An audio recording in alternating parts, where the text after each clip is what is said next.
I would like to talk today about some developments of quantum mechanics. In my talk on Thursday, I gave the basic structure. The basic structure consists of some dynamical variables, which are non-commuting quantities, and you have to be given the commutation relations between them in order to make them definite. When you have these definite dynamical variables, you need a Hamiltonian, that is to say a quantity which represents physically the total energy and which is a function of these dynamical variables. When you've got the Hamiltonian, you can proceed to set up the Heisenberg equations of motion for any dynamical variable u. We shall have IH du by dt equals u times the Hamiltonian minus the Hamiltonian times u. That gives us the Heisenberg scheme of equations. Alternatively, there is the Schrödinger formalism, in which we work with a wave function psi, and the wave function satisfies this wave equation IH d psi by dt equals capital H psi. This capital H is the same Hamiltonian which is now interpreted as an operator operating on the wave function. Now, I want to apply this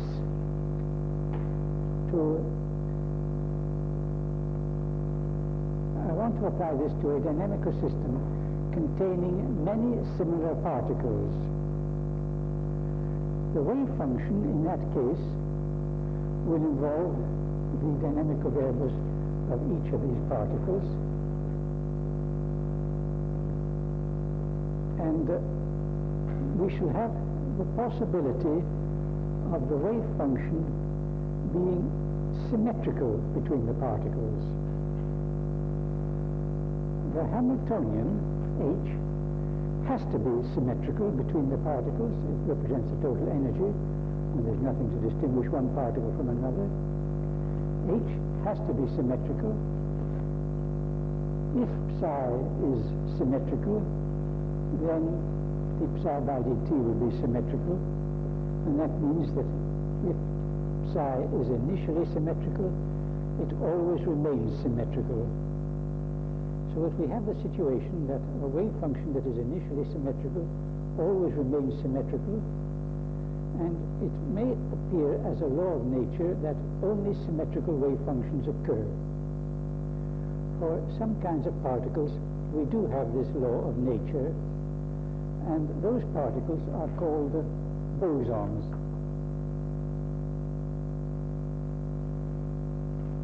They follow a different kind of statistics from classical statistics, statistics that was first worked out by Bose. With this statistics, one sees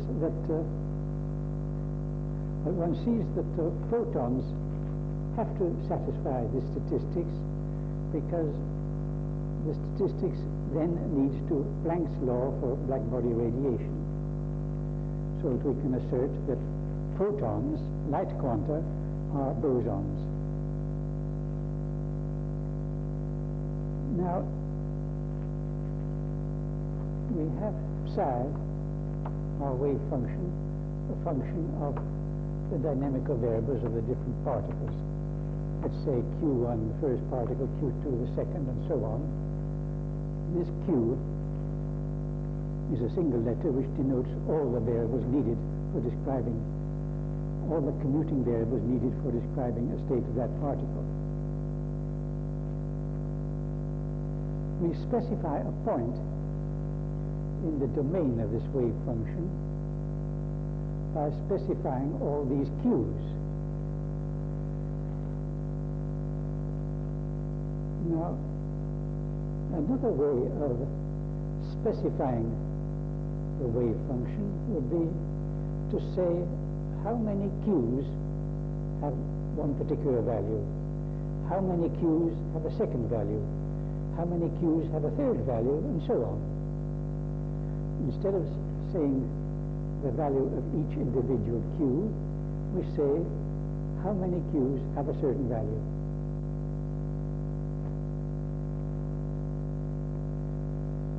This new way of specifying the state for the whole assembly, the big psi, is just as good when the wave function is symmetrical. If it were not symmetrical, that wouldn't do, because then you would have to distinguish which bosons are in which states. But when it is symmetrical, that distinction is no longer needed, and it is sufficient just to describe which states are occupied and how many bosons are in each of these occupied states. We get in that way a possibility of transforming psi to new variables, n1, n2, n3, and so on, n1 being the number of q's equal to q1. Well, I better perhaps call these A, B, C instead of 1, 2, 3, because there's no correlation between these suffixes and these suffixes. N1 is the number of q's having the first value, N2 the number of q's having the second value, and so on. We can then use these n's as dynamical variables. We have in that way a new description in terms of these new variables n. Each of these n's denotes the number of bosons in a certain state. Each of these n's is a dynamical variable which has for its eigenvalues 0, 1, 2, 3, 4, and so on, just integral eigenvalues. And these n's commute with each other. If we specify the number in one state, that doesn't interfere with our specifying the number in another state.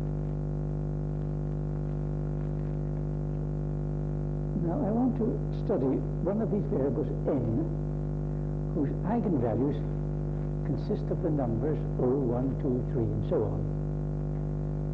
You will immediately see a connection between that n and the energy of a harmonic oscillator.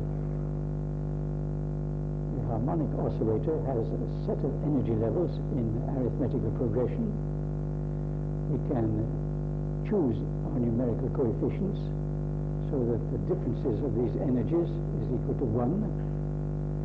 There is a 0-point energy of a half a quantum for the harmonic oscillator.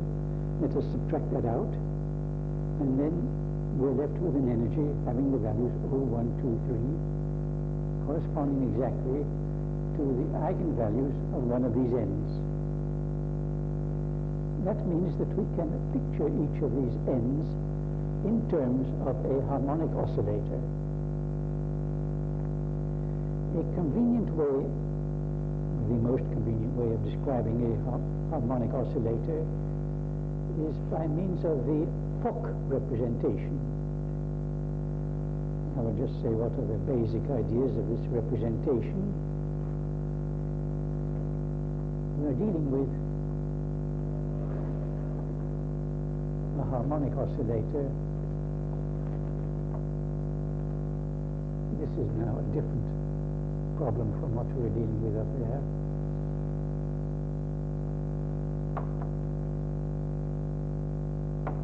Well, the energy H is equal to a half P squared plus Q squared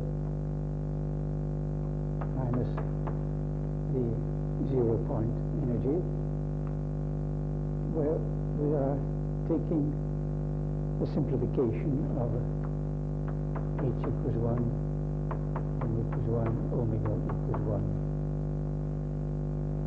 cutting out all these unnecessary numerical coefficients.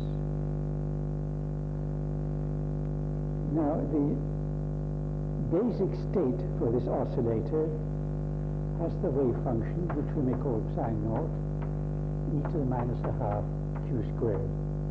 This is the wave function representing the basic state of an oscillator.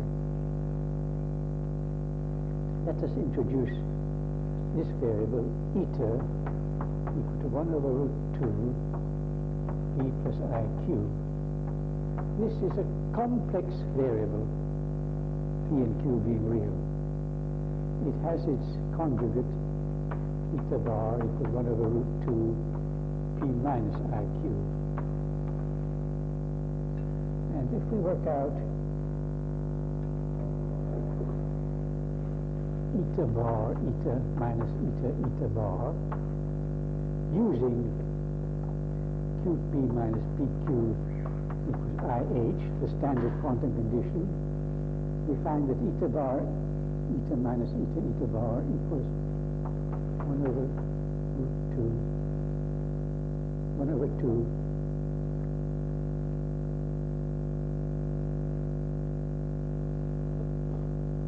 I won't work out the details. It turns out to be just equal to 1. And that means that eta bar is equivalent to the operator of differentiating with respect to eta. The Fock representation consists in working with eta and eta bar.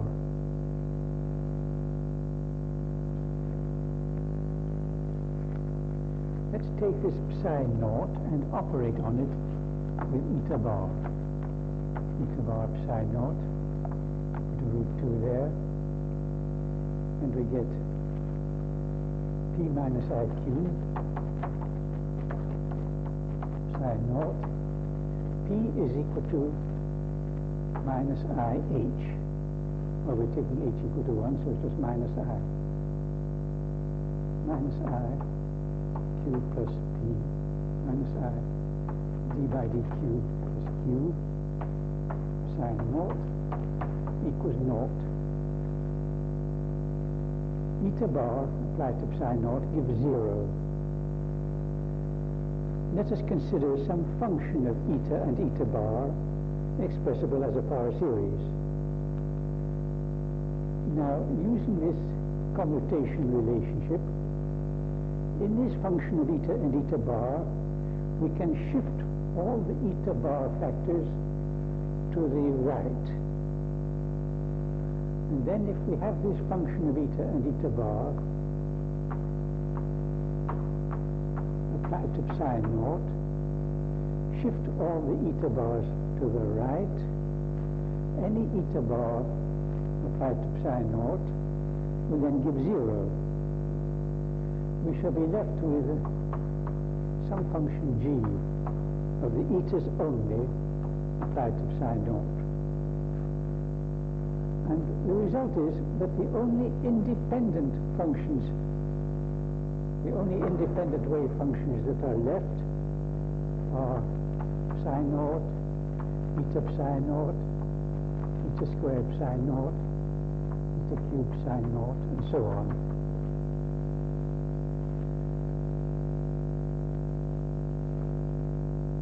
The energy, H, equals eta bar eta.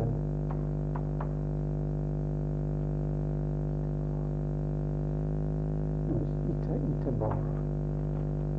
That H, which I had previously,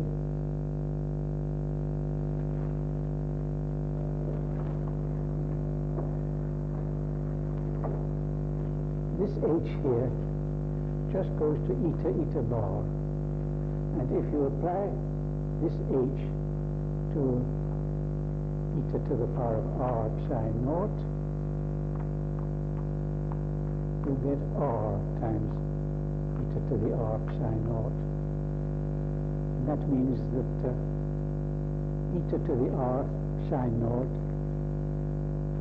is that stationary state of the oscillator for which the energy excluding 0 point energy is just R. If you like, you can say that this is the unexcited state, this is the first excited state, this is the second excited state, eta to the r psi naught, the rth excited state. And there we have all the different excited states of the oscillator represented in a very simple way. Now this representation of Fock is most useful in our present connection. What we do now is we introduce one oscillator for each boson state. Not one oscillator for each boson, that would be quite wrong. One oscillator for each boson state. Now there might be n bosons in that boson state, and then we make that correspond to the oscillator referring to this boson state being in its nth excited state. In that way, any state for the assembly of bosons can be connected with a state for the oscillators. The number of bosons in any boson state is equal to the degree of excitation of the corresponding oscillator. This is rather a remarkable fact, and it forms the basis of the reconciliation of the wave and corpuscular theories of light. If we look upon light from the corpuscular point of view, then we have the photons, which are bosons, and they have to be handled according to this general theory of bosons. If we look upon light from the wave point of view, the different Fourier components of the waves are harmonic oscillators, and they may be handled by this Fock treatment here. We see now the connection between those two treatments, and we see that an assembly of bosons and a set of oscillators are just two mathematical descriptions for the same physical reality, so that the electromagnetic field may be considered either as a set of photons or as a set of electromagnetic waves. Those are two mathematically equivalent descriptions for the same physical reality. That is the basis of the reconciliation of the wave and corpuscular theories of light.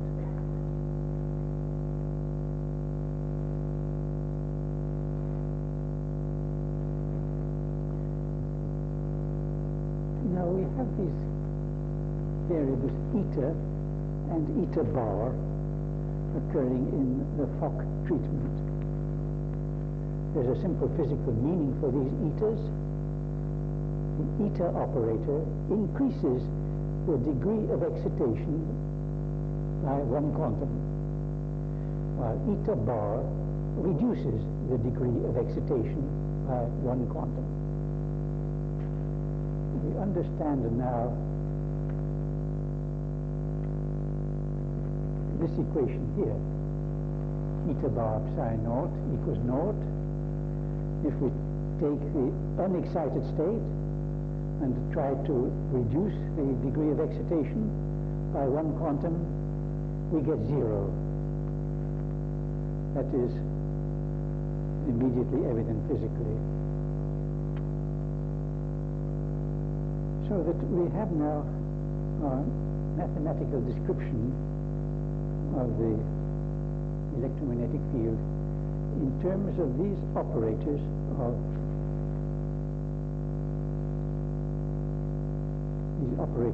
increasing or decreasing the degree of excitation by one, and that also can be described by saying they are the operators of emission and absorption of a boson. The etas are the emission operators, which increase the excitation by one, The eta bars are the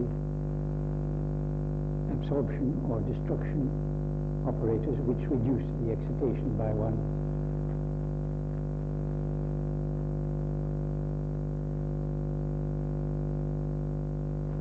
We shall have one set of variables, eta A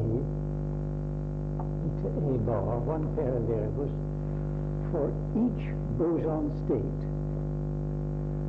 What are the commutation relations between these variables? They consist of the following. Variables referring to different boson states will commute with each other. Eta A, eta B minus eta B, eta A equals naught. Eta A bar, eta B bar minus eta B bar, eta A bar equals naught. The emission operators all commute, the absorption operators all commute. Eta A bar, eta B minus eta B, eta A bar is equal to 0 when A and B are different, and is equal to 1 when A and B are the same. So we put here the Kronecker delta AB. When we are dealing with the electromagnetic field, or with any assembly of bosons, we need, for the description of a system in quantum mechanics, these variables eta and eta bar satisfying these commutation relations. Now, I've been talking about an assembly of bosons. One might start off with a wave function for similar particles, which is antisymmetrical between them instead of being symmetrical. Take this psi to be antisymmetrical. If psi is initially antisymmetrical, it remains always antisymmetrical. We have now a new possibility referring to a new kind of particle. Particles of this kind are called fermions. They are such that two of them cannot be in the same state. If that psi is antisymmetrical, then we mustn't take two of these q's equal, or we get 0.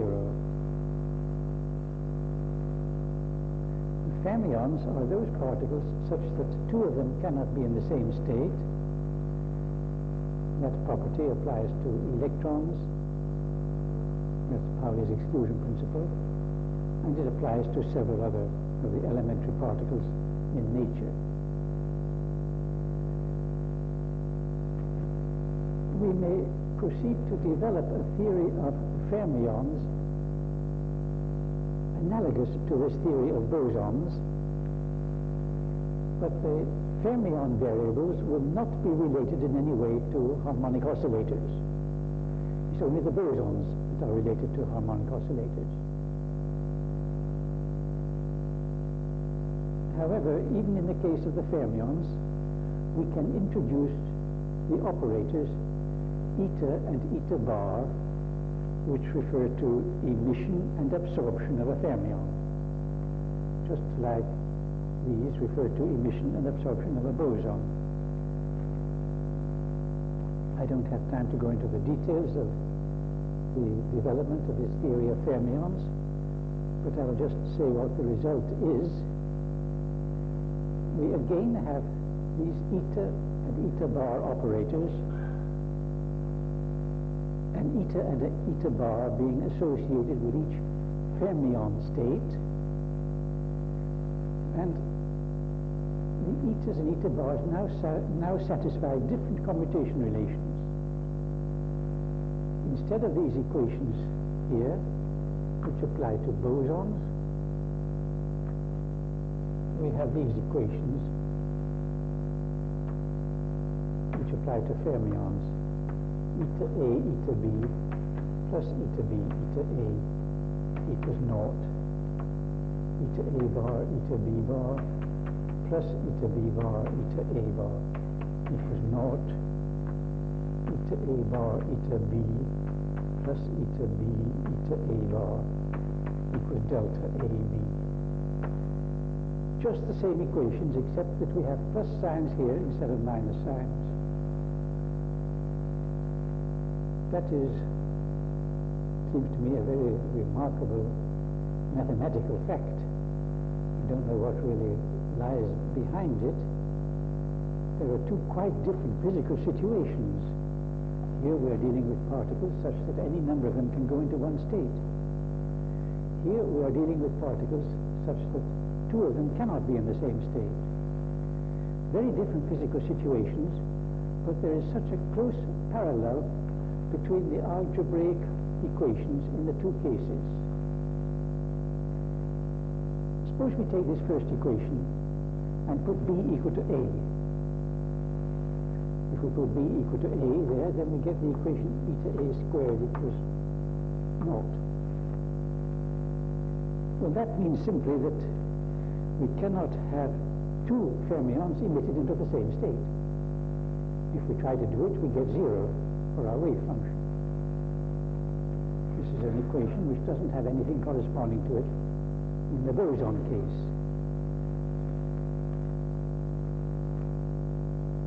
The number of particles in a state, Na equal to eta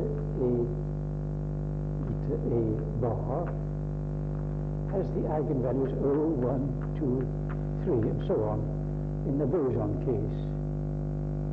In the fermion case, we have again Na equals eta a bar, and that has the eigenvalues 0 and 1 only. The number of fermions in any state is either 0, the state is unoccupied, or it is equal to 1, the state is occupied, and then it is completely full and no other fermion can jump into that state.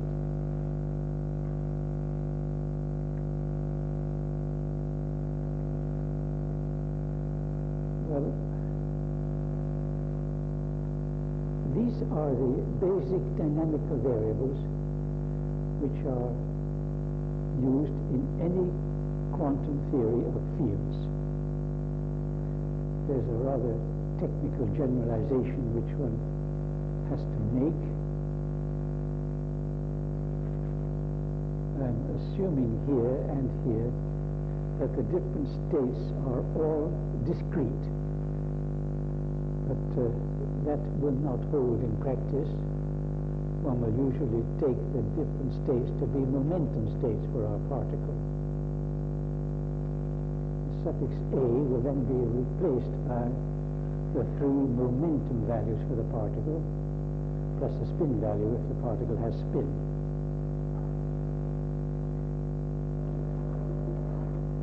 When we do that, the delta AB, which we have here and here, is to be replaced by delta P1 prime minus P1 double prime, delta P2 prime minus P2 double prime, delta P3 prime minus P3 double prime. This is just a technical generalization which we always have to make when we pass from discrete quantum states to a continuous range of quantum states, and it doesn't have any serious effect on the structure of the equations.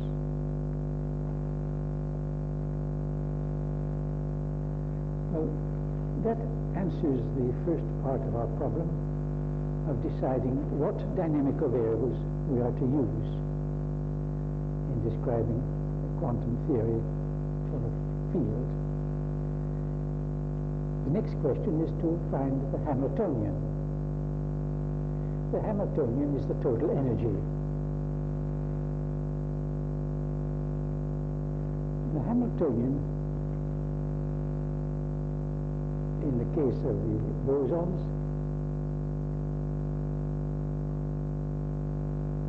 well, in any case, the Hamiltonian has to be chosen so as to give correctly the equations of motion.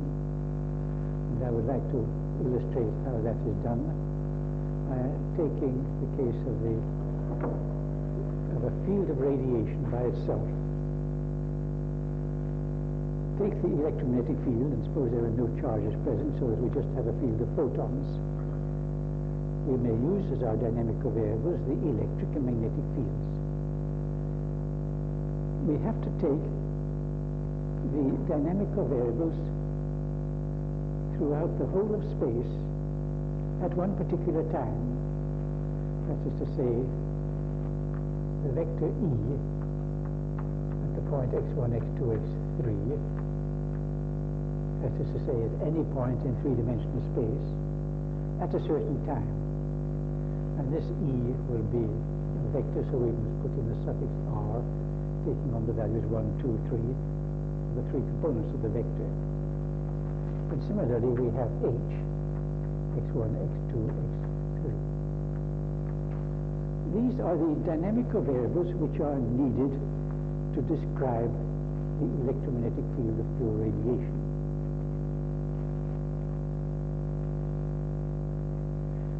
You notice that we have rather departed from the four-dimensional symmetry which we like to have in a relativistic theory.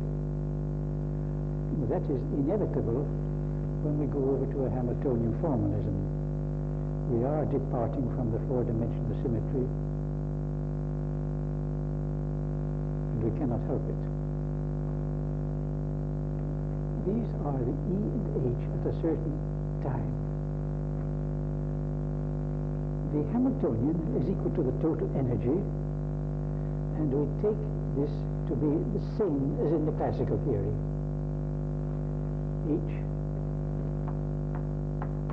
equals 1 over 8 pi integral of E squared x1, x2, x3 plus H squared x1, x2, x3 integrated over the three x's, dx1, dx2, dx3.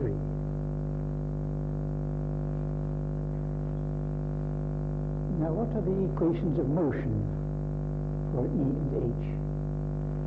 Well, we know what they are from the Maxwell theory. dE by dt equals curl H, dH by dt equals minus curl E. Have I got the minus in the right sign? In the right one? I can never remember that.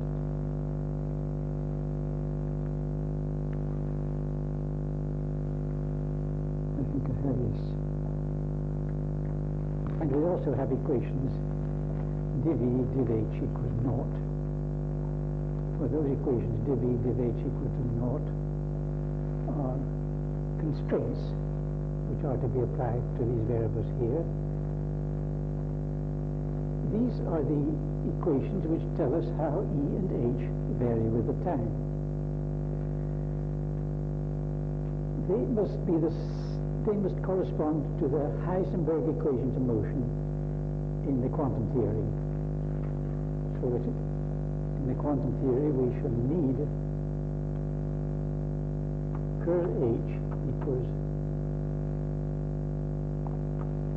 curl H multiplied by IH is equal to EH minus HE IH. Curl E equals HH minus HH. This holds for each of the three components of the vectors on each side. So we can write down these Heisenberg equations of motion, and now we can infer what the commutation relations are between these quantities E and H. We have to set up suitable commutation relations between these quantities E and H to make these equations follow when this Hamiltonian is taken to be this expression here. That is quite a definite problem which we can easily work out, get a definite answer to. The result is that we find that the different components of E throughout space all commute with each other, and different components of H, this H throughout all space all commute with each other. One component of E and a perpendicular component of H don't commute. If the two field points are very close together, we have the derivative of a delta function coming in. In any case, the commutator of one of these and one of these is a number. We can take suitable linear combinations of these quantities so as to get commutation relations similar to these here.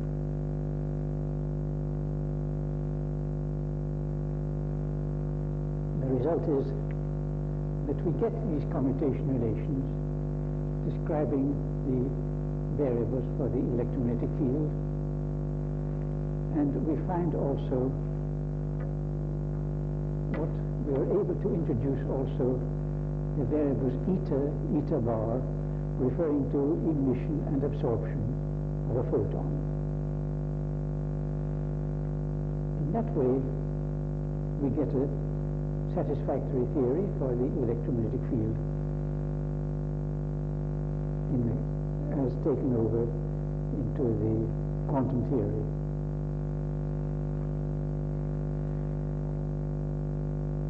We can do the same with an assembly of electrons. And then we can furthermore introduce the interaction between the electrons and the electromagnetic field. In each case, we have to put down the Hamiltonian, which is suggested by taking the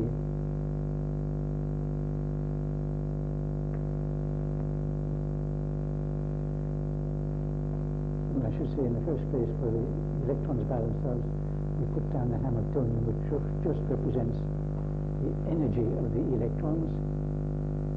And then we choose the commutation relations to give the correct equations. Then we bring in the interaction by suitably equations. Then we bring in the interaction by suitably bringing in extra terms into the Hamiltonian, which lead to the correct Heisenberg equations of motion.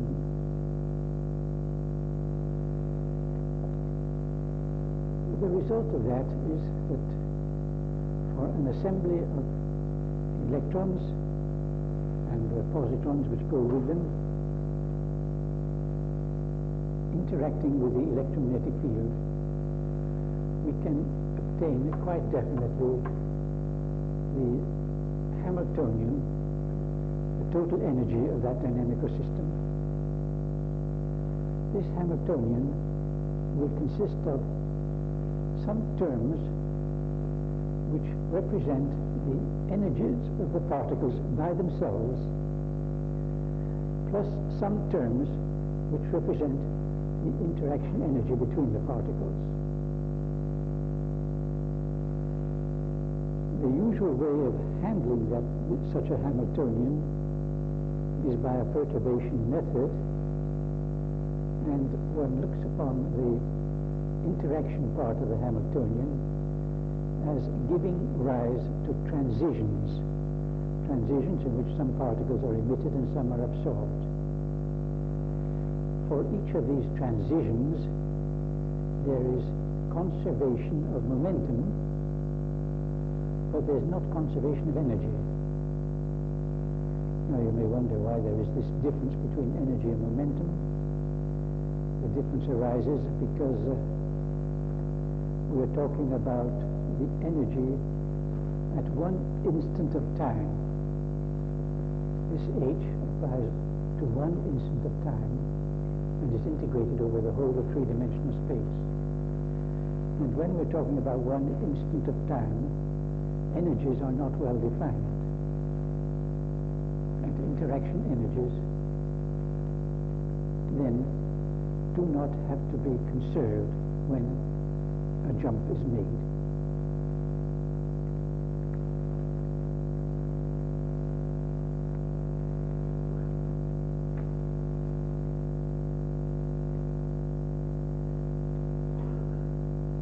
There's just one development of this theory that I would like to point out, which is really very neat and satisfying.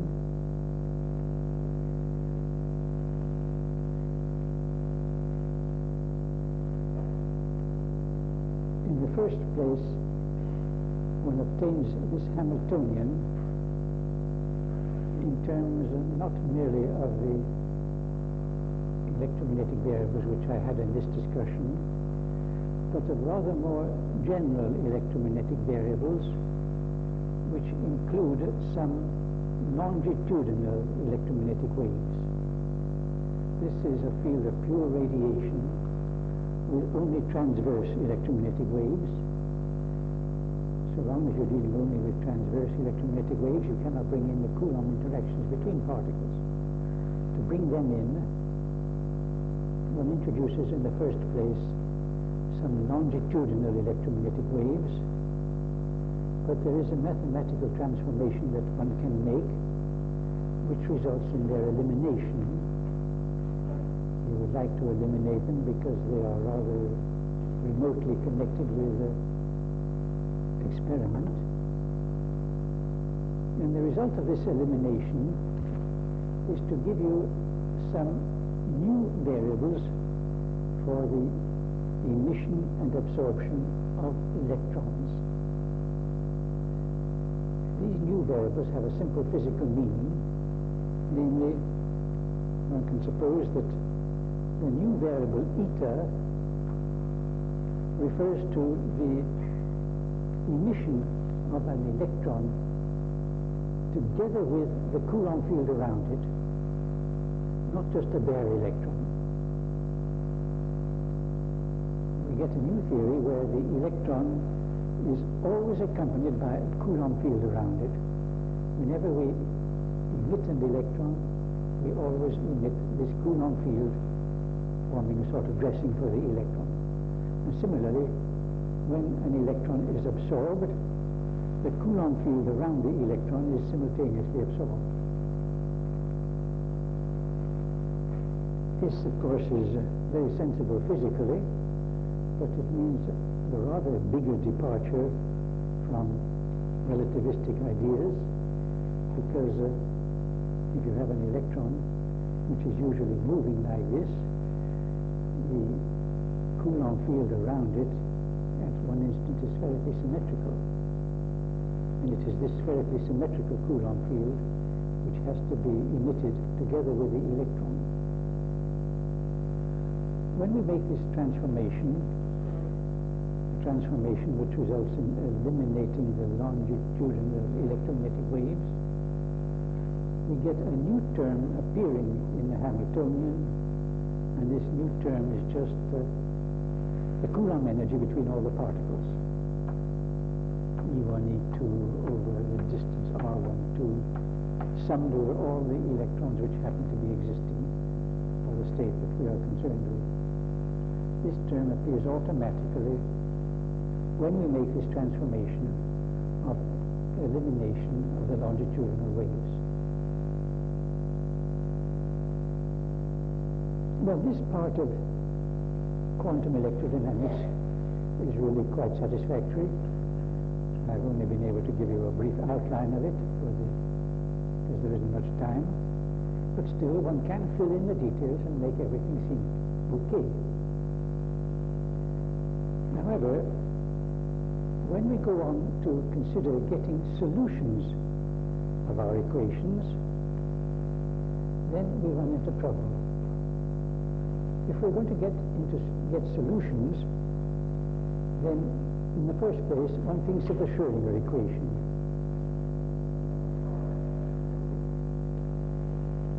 IH psi by dt equals H psi.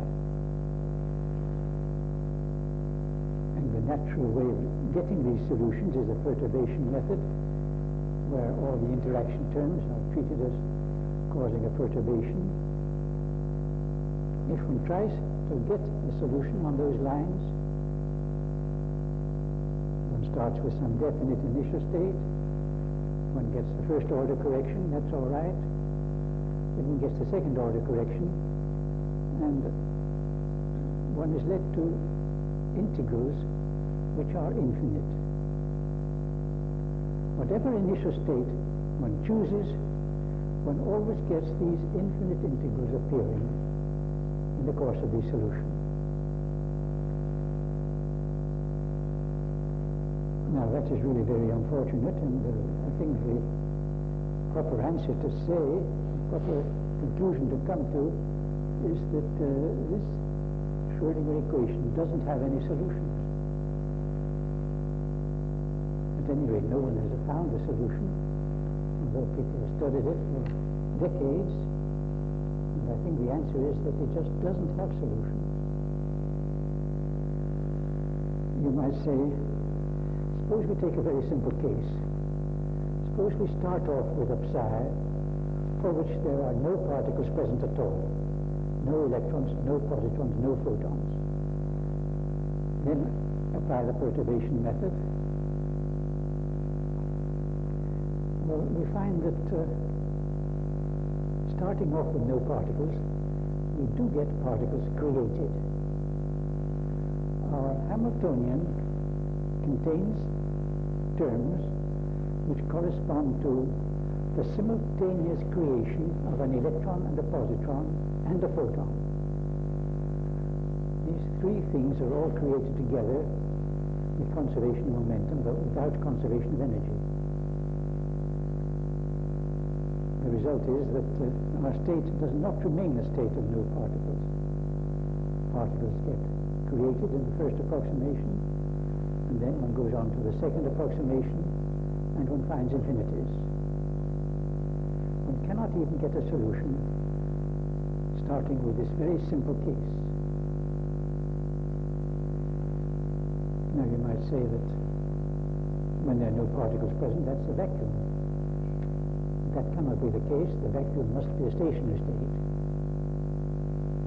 The vacuum must be a state with a lot of particles present, and it must correspond to some stationary solution of this Schrödinger equation. But no one has been able to find the solution of the Schrödinger equation which represents the vacuum. It's true that there are no solutions known of this Schrödinger equation, not even the solution which represents the vacuum. Now you might say that's a very unfortunate situation, and that we cannot do anything at all with this theory. But the situation is not really as bad as that, because from the experimental point of view, we don't want to do calculations about the vacuum. There's nothing the experimenter can do which will give you any information to compare with a calculation about the vacuum. Experimenters are only concerned with departures from the vacuum. We may depart from the vacuum by taking the psi for the vacuum state and applying to it an operator of emission of a photon. I don't mean a photon, I mean an electron. That's the more interesting case. Let us apply the electron emission operator to the psi for the vacuum.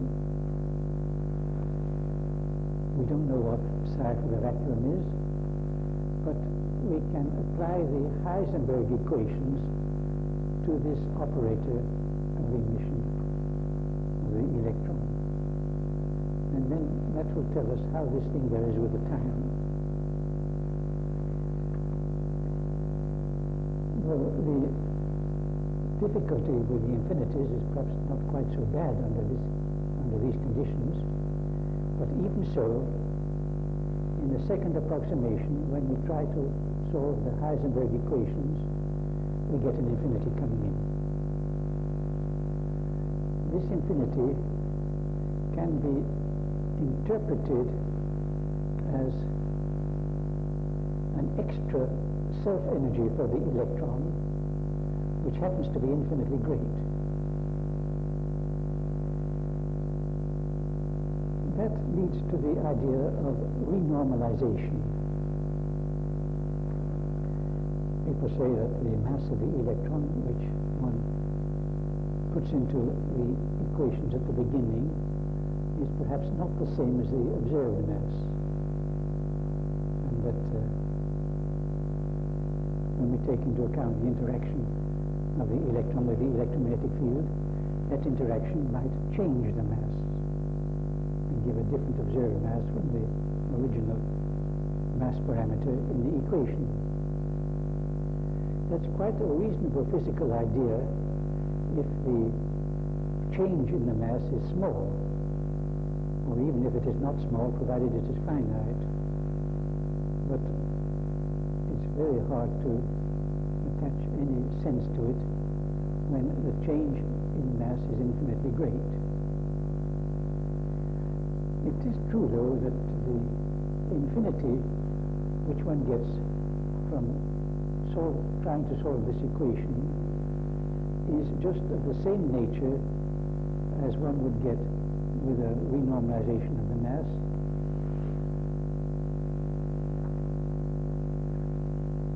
I might specify it a little more closely by saying that this infinity is of the form integral d nu, where nu is the frequency of the emitted photon when one takes into account the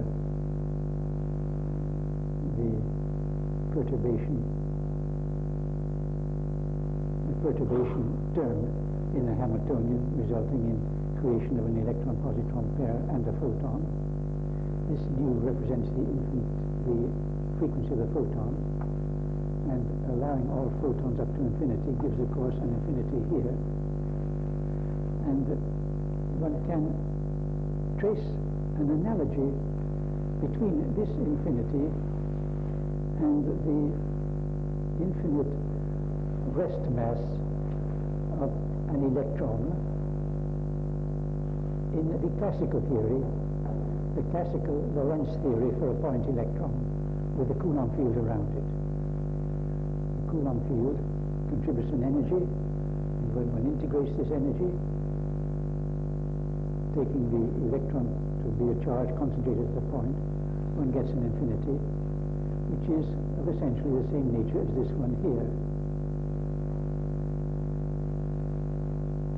However, this situation is somewhat modified when one takes into account the complete electron theory, where we have positrons as well as electrons, the positrons appearing as holes in a sea of negative energy electrons.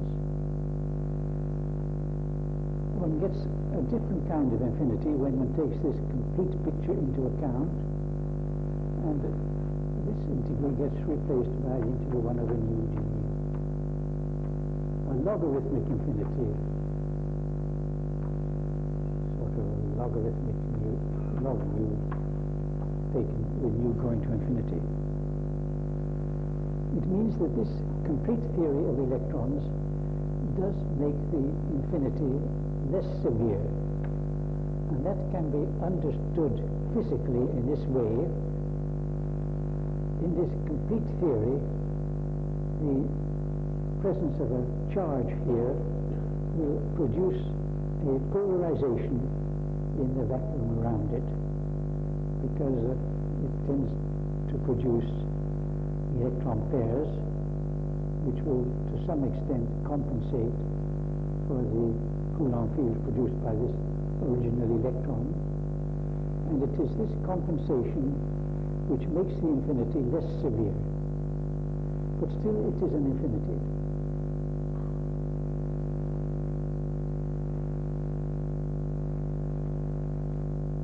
Well, in spite of these difficulties, people have gone on to do extensive calculations on these lines. They have calculated how the energy of this electron connected with this emission operator is affected if there is an external electric field or an external magnetic field. And people have found that the external electric field or the external magnetic field produces a small correction in the energy. You have to subtract the infinite term in either case, and this small correction is then interpreted as giving a Lamb shift in the case of the energy levels of hydrogen, or the extra magnetic moment of the electron, the anomalous magnetic moment. These calculations do give results in agreement with observation. Most physicists are very satisfied with that situation. They say quantum electrodynamics is a good theory. We don't need to worry about it anymore. I must say that I'm very dissatisfied with the situation because this good theory, so-called good theory, does involve neglecting infinities which appear in your equations, neglecting infinities in an arbitrary way. And that's just not sensible mathematics. Sensible mathematics involves neglecting the quantity when it turns out to be small, not neglecting it just because it's infinitely great and you don't want it.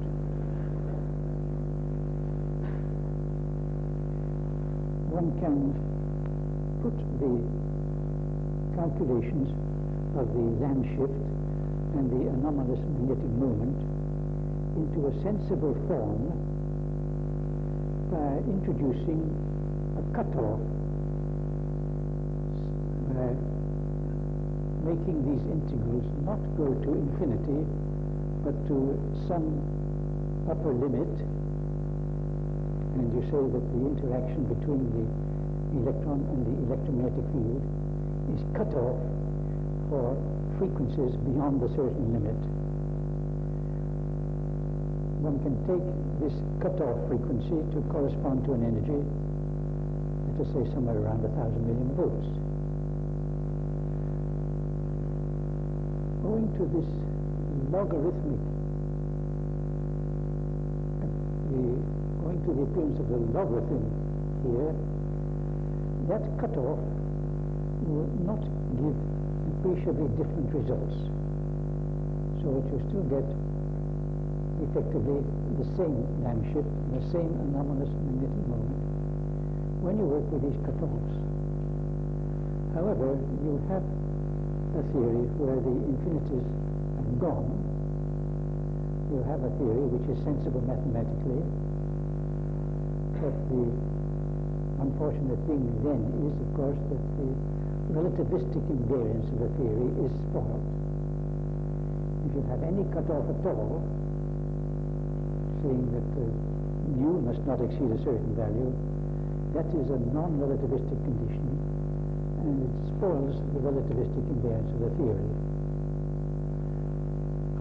One can make electrodynamics into a sensible mathematical theory at the expense of spoiling its relativistic invariance. But I think that that is preferable to departing from the standard rules of mathematics and neglecting infinite quantities. And I feel that I disagree with most of the physicists at the present time, and just on this point, I cannot tolerate departing from the standard rules of mathematics. Of course, the proper inference from this work is that the basic equations are not right. There must be some change introduced such that these infinities don't occur in the theory, so that we can carry through the solution of the equations sensibly according to the ordinary rules of mathematics without being bothered by these difficulties. That will mean some very drastic change. No simple change will suffice. One can see that simple changes won't do just because the Heisenberg equations in motion with this theory are also satisfactory, and they're just what you want. I feel that the new change must be just about as drastic as the passage from the Bohr orbit theory to the quantum mechanics. I'm going to stop there.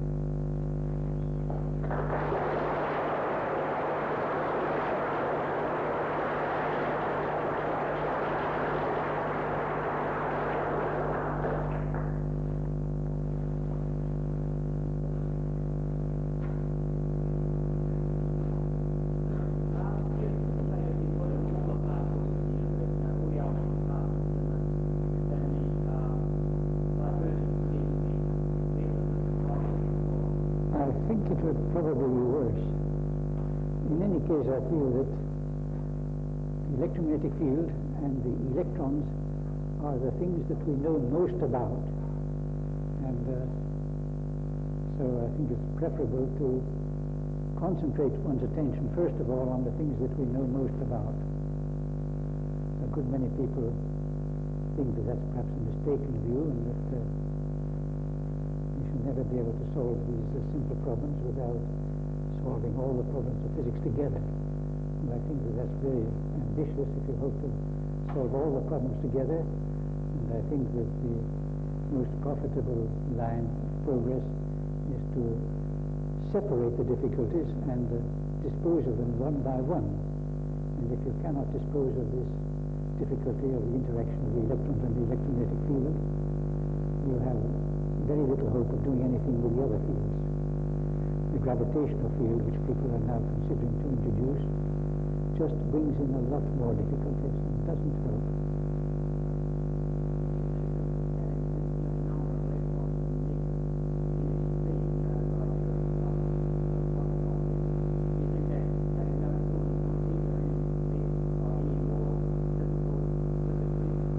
Well, these negative energy states do help to that extent that I mentioned here, that this kind of infinity is reduced to this one. They do help, but not enough to solve the problem.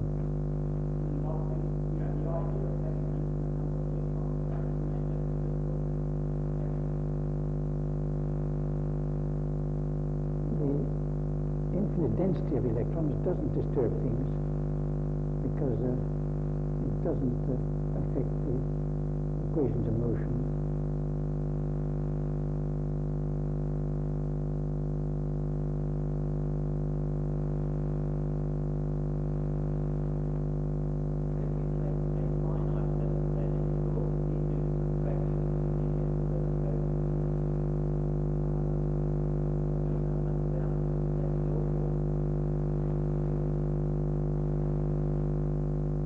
I did say that one should take this upper limit to correspond to somewhere around 1,000 million volts.